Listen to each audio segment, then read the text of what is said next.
যে ব্যক্তি সকাল এবং সন্ধ্যায় 3টি সূরা 3 বার করে পাঠ করবে, সূরা ইখলাস, কুল হুয়াল্লাহু আহাদ, সূরা ফালাক, কুল আউযু বিরাব্বিল ফালাক এবং সূরা নাস, কুল আউযু বিরাব্বিন নাস, এই 3টি সূরা 3 বার করে পাঠ করবে, আল্লাহ রাব্বুল আলামিন ওই ব্যক্তিকে সকল প্রকার ক্ষতি থেকে নিরাপদ রাখবেন, সকল প্রকার বিপদ আপদ থেকে মহান মালিক তাকে হেফাজত করবেন।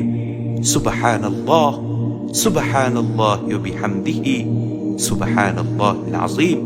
এ সম্পর্কে রিয়াদুস সালিহিনের 1464 নম্বর হাদিস।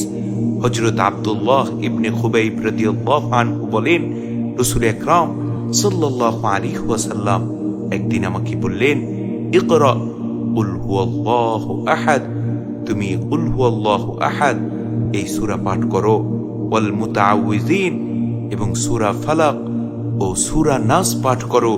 কখন পড়বে, কতবার পড়বে? আল্লাহ রাসূল সাল্লাল্লাহু আলাইহি ওয়াসাল্লাম বলেন, হিনা তুমসি ওয়া হিনা তুসবিহু সালাসা মাররাতিন, সকাল এবং সন্ধ্যায় 3 বার করে এই 3টি সূরা পাঠ করবে।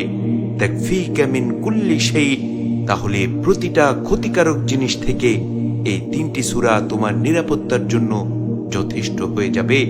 অর্থাৎ এই 3টি সূরা পাঠ করার কারণে আল্লাহ রাব্বুল আলামিন তোমাকে প্রতিটা ক্ষতিকারক জিনিস থেকে হেফাজত করবেন। সুবহানাল্লাহ, সুবহানাল্লাহি ওয়া বিহামদিহি, সুবহানাল্লাহিল আযীম।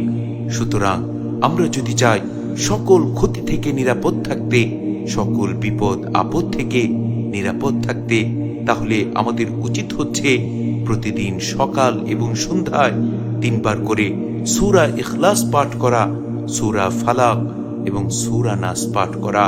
তাহলে আল্লাহ রাব্বুল আলামিন আমাদের প্রত্যেককে প্রতিটা ক্ষতিকারক জিনিস থেকে, বিপদ আপদ থেকে নিরাপদ রাখবেন।